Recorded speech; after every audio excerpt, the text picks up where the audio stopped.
Mesdames et messieurs, bonsoir et bienvenue dans ce journal. Journal que nous ouvrons par les activités du président de la République. Le président de la République a reçu cet après-midi en audience le nouvel ambassadeur de l'État de Palestine dans notre pays, Abdelkarim Eouaïd, est porteur de messages du président palestinien. Abdelkarim Eouaïd, à sa sortie d'audience, est au micro de Agali Aguissa. Pendant ce message, je transmets à son Excellence le Président tous les nouveaux de négociations qu'il prend parti en Palestine entre nous et les Israéliens, et aussi par rapport à la situation à Jérusalem et les essais israéliens d'avoir l'autorité sur le mosquée de l'Aqsa pour le partager après entre les musulmans et les juifs. Je trouvais aussi tout le soutien à notre peuple palestinien et à notre président Mahmoud Abbas. On attend de Mali, on a reçu toujours un soutien très fort dans tous les domaines. Le Mali, c'est un des pays qui est le premier de reconnaître l'État de Palestine en 1988. On a beaucoup de liens d'amitié, de fraternité avec le Mali. Notre président Yasser Arafat, il a visité le Mali à peu près 15 fois. Notre président Mahmoud Abbas, il a visité en 2008 et Inch'Allah, il va le visiter à la deuxième partie de cette année, Inch'Allah. On a avoir tout le support qu'on a besoin soit de leaders de peuple malien, son Excellence le Président, soit de gouvernement, soit de peuple malien. Ils sont toujours là pour la Palestine, c'est leur cause comme c'était notre cause.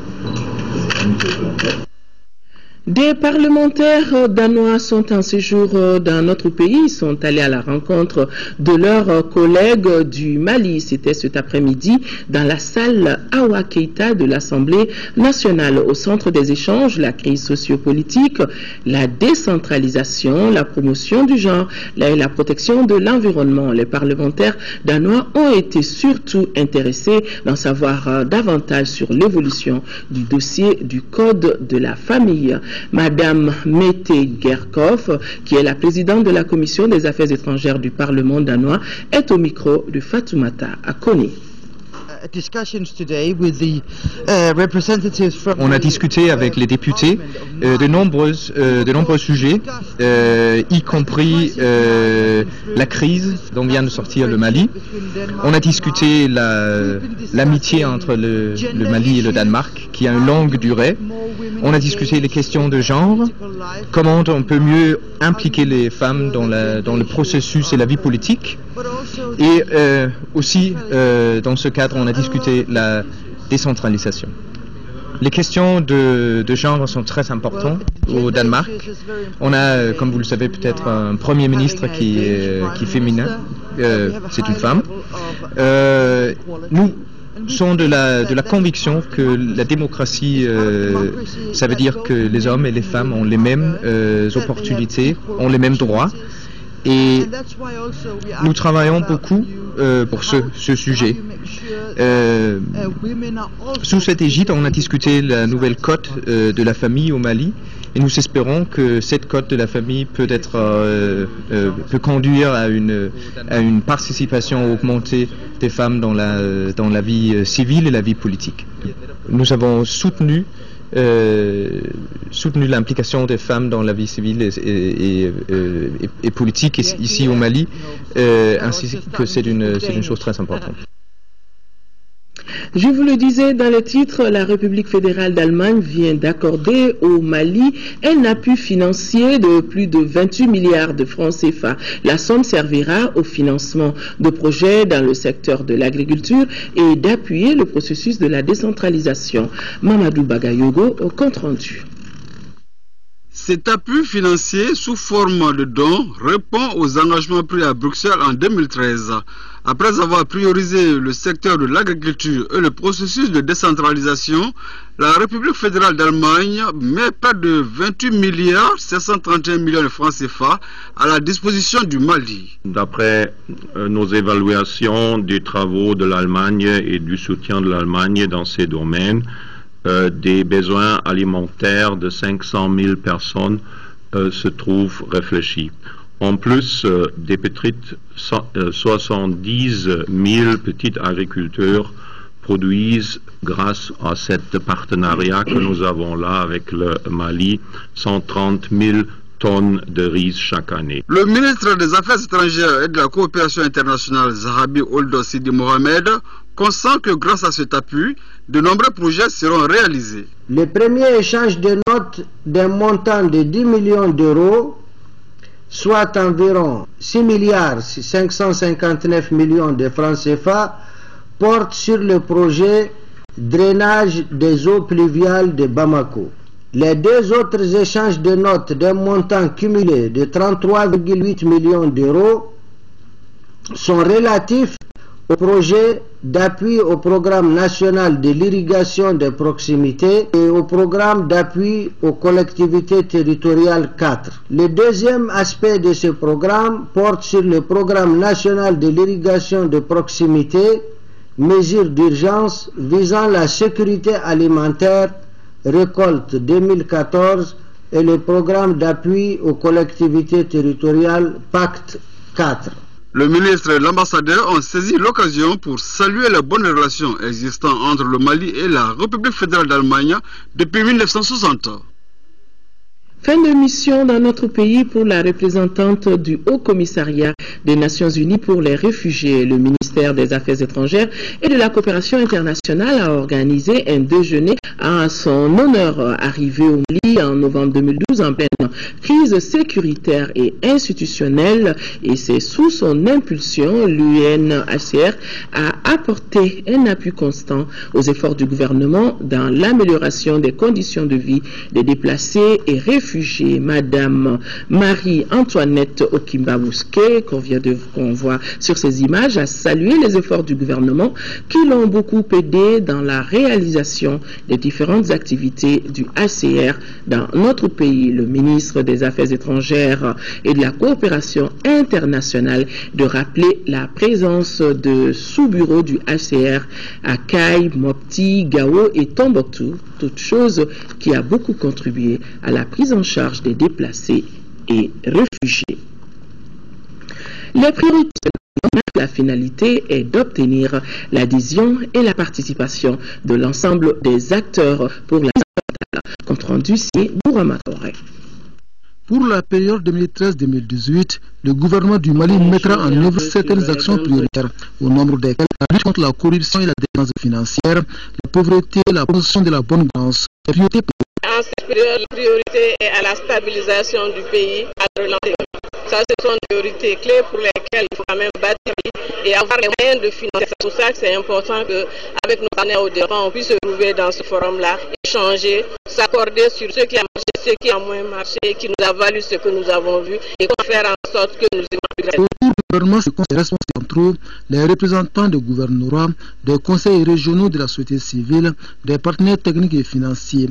L'objectif fondamental est de permettre aux différents acteurs de mieux s'approprier les politiques, les stratégies et les programmes de développement du gouvernement. L'organisation de ces journées arrive à point nommé et permettra de fédérer toutes les énergies autour de la mise en œuvre harmonieuse de la stratégie et des plans d'action adoptés par les autorités maliennes à l'horizon 2018. 3 documents essentiels sont sur la table de discussion. Il s'agit en l'occurrence du programme d'action du gouvernement, du programme de développement accéléré des régions du Nord et du plan pour la relance durable du Mali. La rencontre de 3 jours doit aboutir à des conclusions afin de donner plus de visibilité aux actions des pouvoirs publics. Les consultations nationales sur la refondation de la Commission nationale des droits de l'homme dans notre pays a débuté ce matin. Cette activité de 2 jours est organisée par la Commission nationale des droits de l'homme en collaboration avec la MINUSMA et le ministère de la Justice. Rachel Tessougué. À travers cet atelier, le gouvernement malien veut doter la Commission nationale des droits de l'homme d'un mandat de promotion et de protection des droits de l'homme. L'institution a besoin de ressources humaines qualifiées, de moyens financiers qui lui permettront de remplir efficacement son rôle. Nous avons organisé cet atelier pour que nous puissions relire la loi créant la Commission nationale des droits de l'homme en vue de la rendre conforme au principe de Paris, qui est la référence à la matière. Parce que la Commission nationale des droits de l'homme du Mali n'est pas conforme au principe de Paris. Le ministre de la Justice reste convaincu que la Commission nationale des droits de l'homme sera un instrument efficace de promotion de la justice, de la démocratie et d'harmonisation de la société. Quand nous parlons de droits de l'homme, on devrait exiger qu'on le vive et exiger qu'on le vive au quotidien. On devrait exiger qu'on le protège et exiger qu'on le protège au quotidien. Nous le ferons pour ceux d'entre nous qui aujourd'hui vivent le malheur de l'exil et des déplacements internes. Les principes de Paris sont les lignes directrices garantes de la légitimité des institutions nationales de promotion des droits de l'homme en Afrique francophone. Ces principes sont entre autres l'indépendance de l'institution à l'égard des structures étatiques, le pluralisme dans la composition des membres. Autre titre phare, après l'épuisement du délai de déguerpissement des voies occupées par les commerçants détaillants, l'opération a commencé aujourd'hui à travers la ville de Bamako. Et c'est ainsi que le gouverneur du district de Bamako, accompagné par les maires des différentes communes, est allé voir l'évolution des travaux avec notre reporter Isaac Tchenou. C'est sous un soleil de plomb que le gouverneur du district, accompagné par les maires des différentes communes, est venu constater si la décision prise pour libérer les emprises publiques a été respectée. Adi Traoré s'est dit satisfait pour cette première journée de travail. Aujourd'hui, beaucoup a été fait. Et vous voyez quel nettoyage on a opéré par ici. Et je me suis rendu compte que les agents de la mairie du district ont fait du bon boulot dans le cadre de ce projet. Et l'itinéraire, son travail, il est extraordinaire parce que je ne l'imaginais pas aussi suffisant, aussi complet que celui-ci. Mais ça l'a été. Nous avons fait le tour ensemble. Et j'avoue que ce qu'on a vu, je pense que les embouteillages, ça va devenir un lointain cauchemar, un lointain souvenir pour les Bamakois. Par endroits, certains vendeurs ambulants sont revenus sur leurs pas. Le gouverneur Adi Traoré leur demande une fois de plus de respecter la loi. Ceux qui sont revenus sur leurs pas, ils n'ont pas été bien inspirés. Et on leur a demandé de respecter les consignes. Nous souhaitons faire une opération des plus civilisées possible, sans violence, sans heurte, parce que c'est entre nous Maliens. Mais qu'on ne se trompe pas, il faut que chacun s'avise et accepte aujourd'hui que force doit rester à la loi. Déjà, le travail abattu est énorme. Faut-il que cela soit pérenne? La salle de conférence de la direction de la dette publique abrite depuis ce matin les travaux du séminaire national sur la gouvernance du territoire. Initié par l'École nationale d'administration, le séminaire regroupe les préfets des cercles des régions sud et du centre du pays, et cela pour 5 jours. Nando Dambélé, compte rendu. L'objectif du présent séminaire est de renforcer les capacités des représentants de l'État qui sont les préfets en matière de gestion administrative, financière, économique et des catastrophes. Un objectif qui cadre parfaitement avec la mission essentielle de l'École nationale d'administration, celle de la formation continue des cadres A et B de l'administration d'État. Il est placé sous le sceau de l'amélioration de la gouvernance du territoire, déterminant pour garantir et consolider l'exercice de l'autorité de l'État sur tout le territoire national, autrement dit la souveraineté nationale. Le séminaire est d'autant plus important que les préfets, représentants de l'État au niveau local, assurent d'une part la coordination des services publics déconcentrés et d'autre part la tutelle des collectivités territoriales. L'administration est et doit rester jusqu'au bout une administration républicaine porteuse de valeurs fondamentales basées sur l'égalité, l'impartialité, la laïcité et la probité. En clair, il s'agit d'outiller les préfets pour l'exercice de l'autorité de l'État en vue d'améliorer la gouvernance territoriale, ainsi plusieurs modules parmi lesquels l'architecture institutionnelle du Mali, l'exercice de la tutelle, le rôle du représentant de l'État dans la gestion des questions foncières, le rapport entre l'administration et les usagers seront abordés pendant les 5 jours que durera le séminaire. La formation des préfets des régions du Nord et de Mopti aura lieu ultérieurement à Mopti. L'Institut d'études et de recherche en gérontogériatrie et maison des aînés a tenu ce matin sa 13e session du conseil d'administration. À l'heure du jour, examen du rapport d'activité de l'année 2013. Khadijatou connaît compte rendu.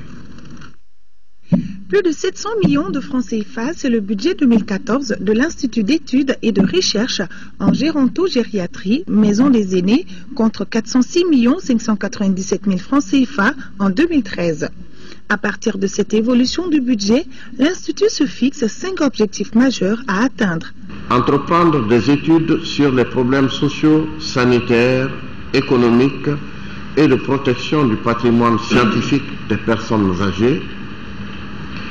Entreprendre des études pour améliorer les performances de l'Institut, améliorer la vie communautaire et les relations intergénérationnelles, surtout à un moment où notre pays connaît son tissu social et son cadre de cohésion sociale particulièrement éprouvé. Renforcer le système de communication de l'Institut.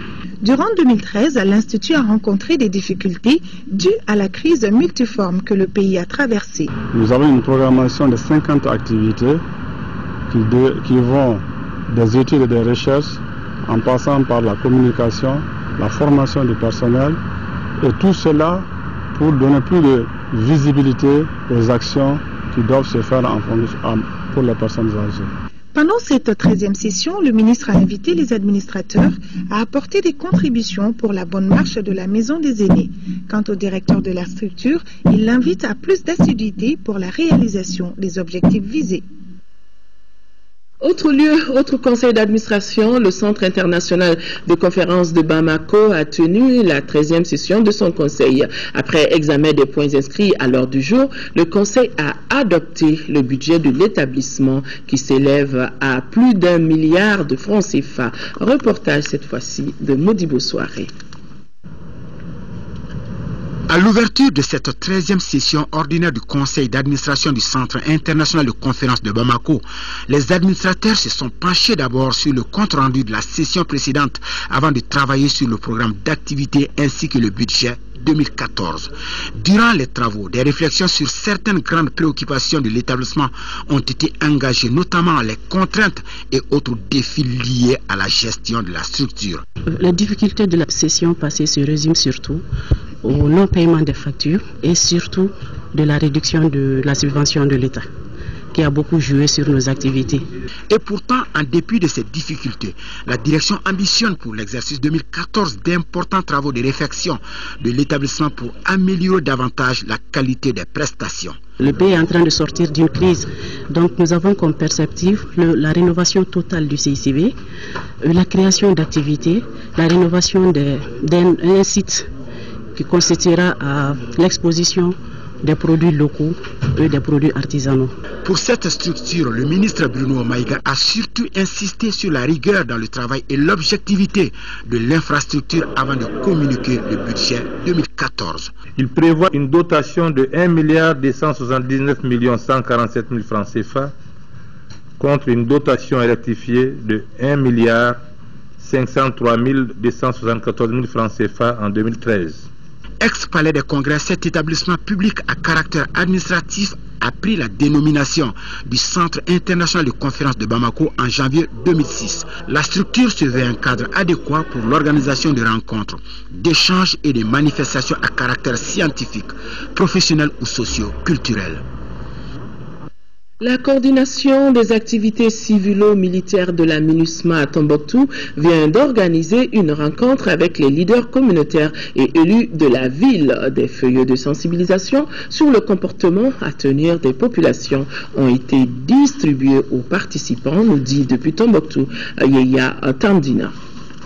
Sensibiliser et informer les populations de Tombouctou sur le rôle de la mission intégrée des Nations Unies pour la stabilisation au Mali, MINUSMA, que la coordination de l'action civilo-militaire a tenu cette rencontre. Briser la glace de méfiance au profit d'une collaboration entre civils et militaires de la MINUSMA, une première à Tombouctou. Le mandat de la MINUSMA que lui a confié le Conseil de sécurité est complexe dans la mesure où le contexte malien est complexe. Donc il faut aussi dire que la MINUSMA n'agit pas seule dans cet environnement. Elle est là en appui des autorités maliennes. Elle collabore aussi avec d'autres partenaires, que ce soit dans le secteur de l'aide humanitaire, du développement, les partenaires techniques. On doit partager avec vous pour que vous sachiez davantage ce que c'est que la force. Chaque jour, on voit des gens dans des véhicules qui passent par-ci, par-là. Peut-être que beaucoup de nos partenaires ici ne savent pas exactement ce que nous faisons. Pourtant, nous sommes bien là depuis 6 mois déjà que la mission est là. Et la force au niveau de Bamako a bien voulu initier un petit prospectus sur lequel nous allons nous baser pour essayer d'expliquer ce que nous faisons ici. Cette assemblée a été mise à profit par les organisateurs pour distribuer des faits de sensibilisation sur la sécurité des populations et de leurs biens. Depuis les attaques du 6 février de Takoutent qui avaient coûté la vie à une trentaine de personnes, l'armée malienne ne cesse d'apporter son soutien tant moral que matériel à ces populations sinistrées. C'est dans ce cadre que le colonel-major Abdoulaye Koulibaly, commandant des forces des opérations Maliba, vient de remettre un groupe électrogène coûtante pour leur mosquée. La promesse avait été faite lors de sa visite dans la localité micro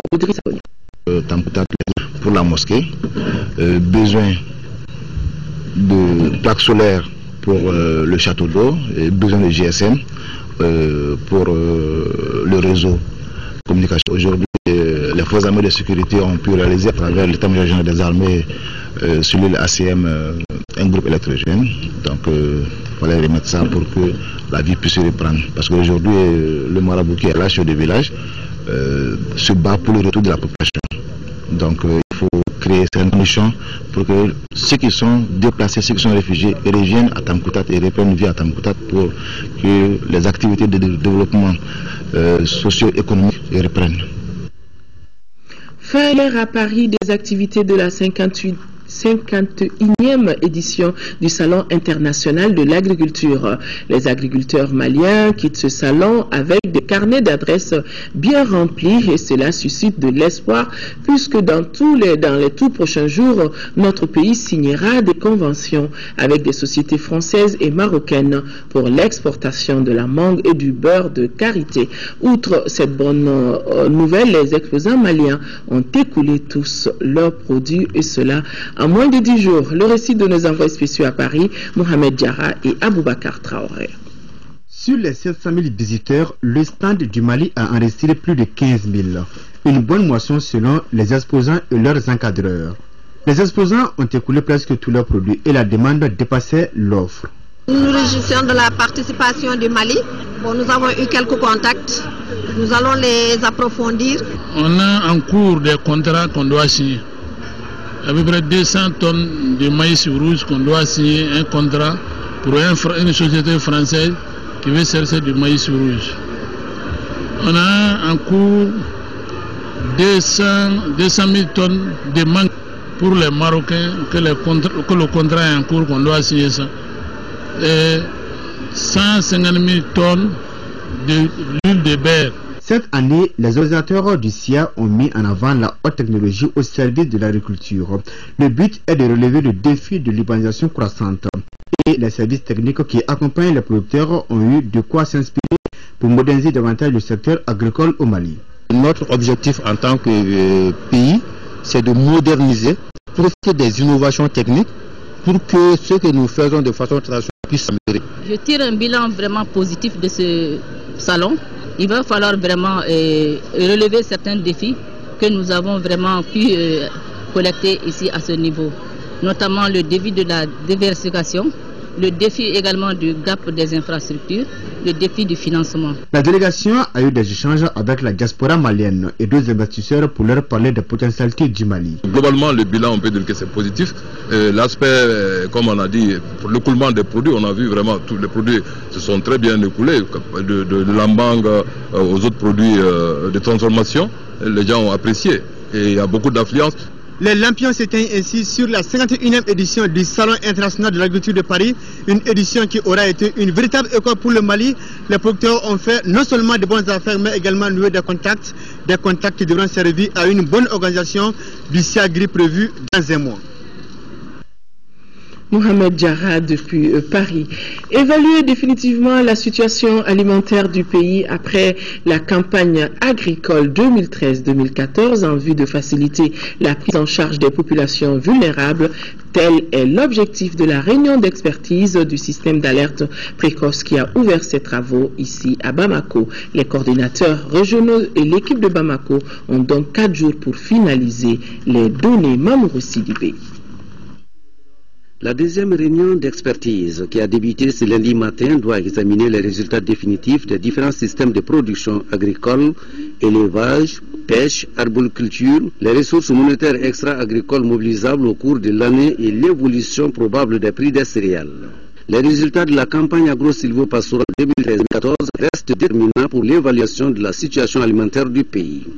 Les acteurs du système d'alerte précoce le savent bien. C'est pourquoi, avant cette réunion d'expertise, ils ont sillonné le pays pour réévaluer et actualiser les données. Cette année, la pluviométrie s'est installée tardivement sur l'ensemble du pays. Elle s'est mal distribuée dans le temps et dans l'espace, avec toutefois une fin de saison assez pluvieuse. À l'instar de la pluviométrie, la crue a connu également un démarrage tardif. Cependant, les niveaux d'eau atteints étaient jugés globalement satisfaisants pour inonder les plaines arides de submersion et les zones de fraises pour la reproduction de poissons. Pour la situation pastorale, la biomasse végétale était globalement inférieure à la normale, avec un déficit plus marqué dans les zones de l'interfleuve de Ségou, Massina dans la zone de Ségou, le nord de Douanza à Mopti, le sud-ouest du Fagibé à Gundam et le Hausa dans la région de Gao. Certains partenaires poursuivront leurs activités de soutien à certaines actions identifiées. C'est aussi le lieu d'attirer votre attention au nom de la solidarité internationale sur les moments difficiles que traverse le peuple malien et sur l'ampleur des besoins de mobilisation des ressources, tant de l'ensemble des partenaires techniques que des partenaires étatiques. Les données issues des discussions des 4 jours contribueront à cibler les populations vulnérables du pays et proposer des réponses appropriées pour la prise en charge de leurs besoins. Plus de 60 000 tonnes de riz marchand ont été proposées par les producteurs des 3 offices économiques de Ségou, Taï et du district Mako. C'était lors de la 20e édition de la Mousse de Nyono, organisée par l'ONG Massart et l'Union des coopératives. Reportage Améré Gobara Dolo. La présente mini-bourse 20e du genre à Nyono met en relation les acteurs céréaliers des zones déficitaires et celles excédentaires afin d'assurer un meilleur approvisionnement des secteurs ruraux et centres urbains déficitaires. Il me plaît ici de signaler que les pouvoirs publics accordent la plus grande importance à toutes les actions qui vont dans le sens des échanges céréaliers et l'amélioration de la sécurité alimentaire. Organisée par l'Association malienne pour la sécurité et la souveraineté alimentaire Amassa Afrique verte et l'Union des coopératives Dieka Ferré, les organisations paysannes de 3 zones de production de l'Office du Niger ont proposé à la vente près de 64 000 tonnes de riz contre une première demande d'achat d'environ 20 000 tonnes. Nous demandons à l'ensemble des structures et acteurs qui soient impliqués dans la filière riz aujourd'hui, qui se mobilisent à s'approprier de l'outil des bourses au niveau du Mali, parce que la promotion de la production nationale y va pour la sécurité alimentaire et pour que le paysan puisse avoir une certaine autonomie socio-économique venant de son labeur. Et c'est à cela que nous lançons l'appel à l'ensemble des acteurs qui peuvent aujourd'hui donner un élan à cette bourse. Nous avons des gros acheteurs qui attendaient un peu la bourse. Ici, les transactions se sont effectuées sur la base de 280 francs kilogramme. Un premier contrat de 400 tonnes est tombé, tandis que les transactions suivent leur cours. Les autorités de Nyono ont visité l'exposition de riz et produits agroalimentaires transformés. Cérémonie d'inauguration du jardin des femmes de Djelibani. Djelibani, c'est dans la commune rurale de Sibi. Le projet a été réalisé grâce au concours financier de deux partenaires espagnols, Casa de Mali et l'université, en collaboration avec l'association pour le développement de Djelibani. L'événement a eu lieu en présence des autorités et des notabilités. Compte rendu, Lamine Keita. Avec ce projet, les femmes de Djelibani disposent désormais d'un jardin aménagé avec une clôture, un château d'eau et des bornes fontaines pour la distribution gratuite de l'eau.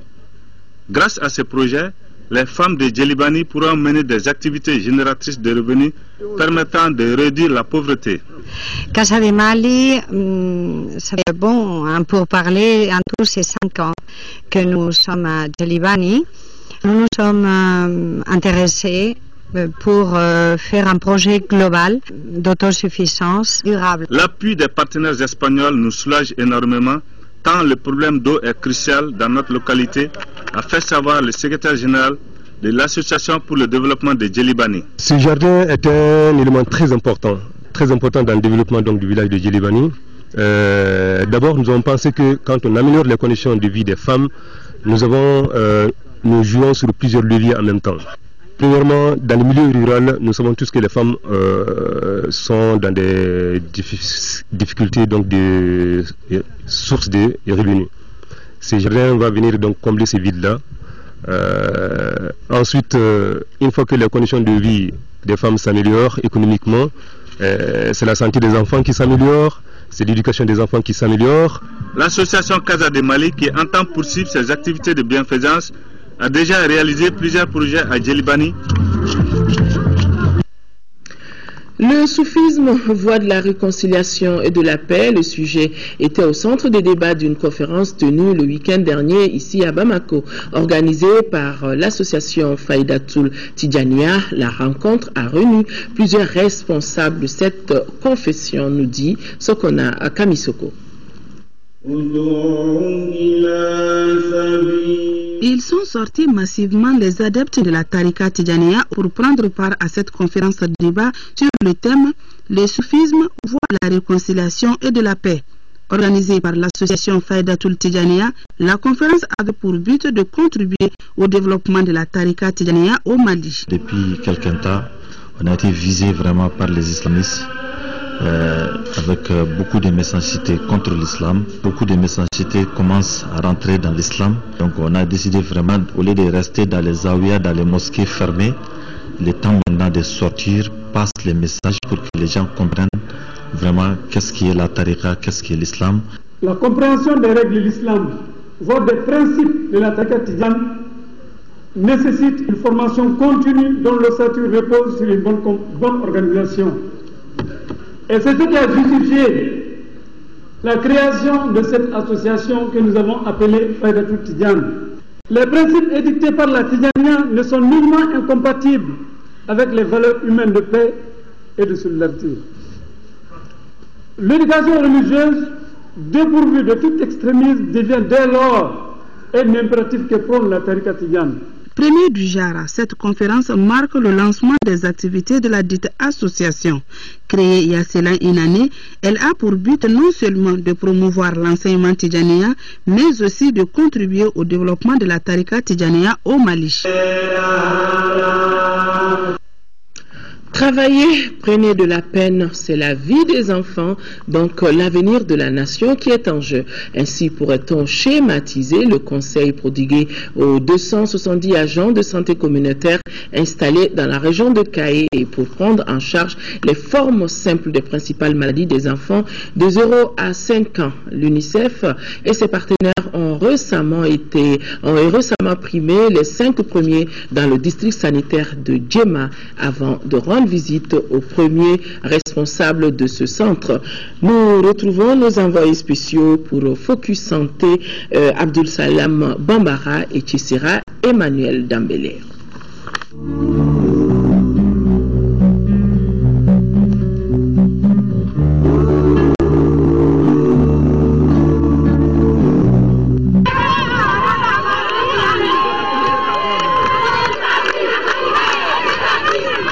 L'agent de santé communautaire de Toudouboli à 73 km de Djema est accueilli en héros. Il vient de remporter le premier prix du meilleur agent de santé communautaire décerné par l'UNICEF et ses partenaires dans le district sanitaire de Djema.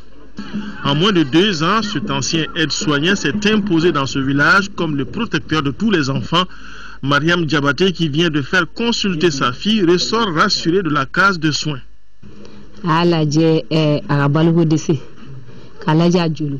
Il a vérifié si l'enfant est malnutri. Il a fait le test du paludisme qui a été négatif. L'enfant n'est pas malnutri, mais il a une diarrhée et une infection respiratoire. Il nous a donné les médicaments appropriés. Depuis qu'il est là, nous sommes satisfaits de son travail. Auparavant, en cas de palu ou de rhume chez l'enfant, nous allions consulter à Bema à plus de 30 km. Aujourd'hui, nous ne faisons plus ces trajets avec nos enfants. Il est d'un très grand apport pour nous, maman. Cette satisfaction est sur toutes les lèvres, à commencer par celle du chef de village. Et pour la présidente des femmes, Sogomori Keita est tout ce qu'il faut pour le village de Toudouboli.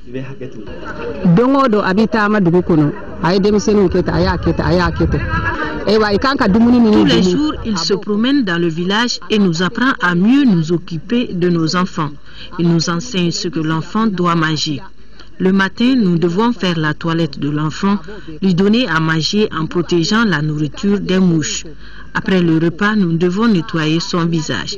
Depuis qu'il est là, nos enfants se portent mieux. Il est courtois envers tout le monde, jeunes et vieux.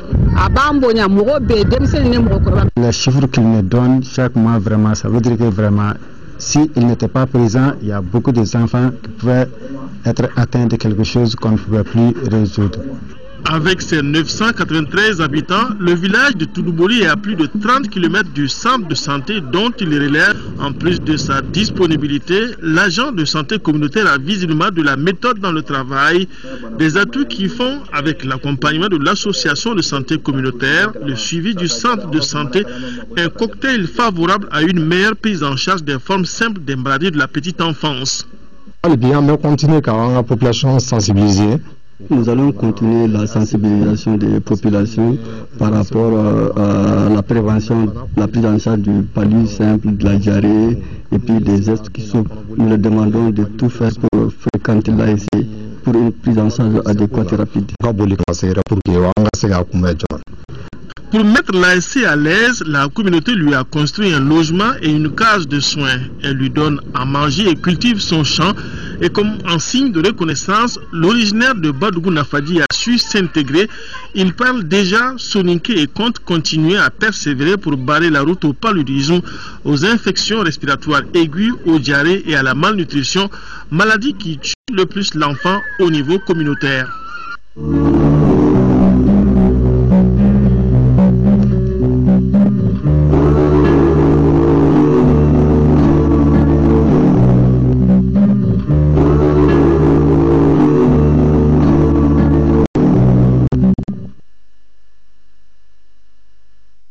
Ce communiqué, avant de refermer définitivement ce jour, ce communiqué du ministère délégué chargé des affaires religieuses du culte, la communauté musulmane du Mali a appris avec une profonde tristesse le décès du patriarche et grand érudit Amadouba, dit Amadou Foundou, hier dimanche 2 mars à l'âge de 94 ans à Kolokani.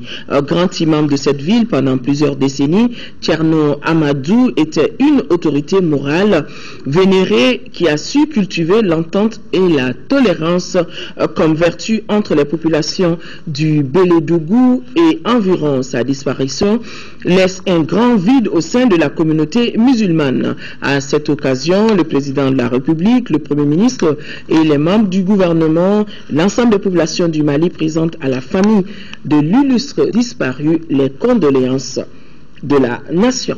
Voilà, mesdames et messieurs, c'est donc tout pour ce journal. Merci de l'avoir suivi. Demain, 10h, 13h, Amadou Sankaré. Et quant à moi, je me ferai le plaisir d'être là pour les éditions de la soirée. À demain, donc, excellente nuit.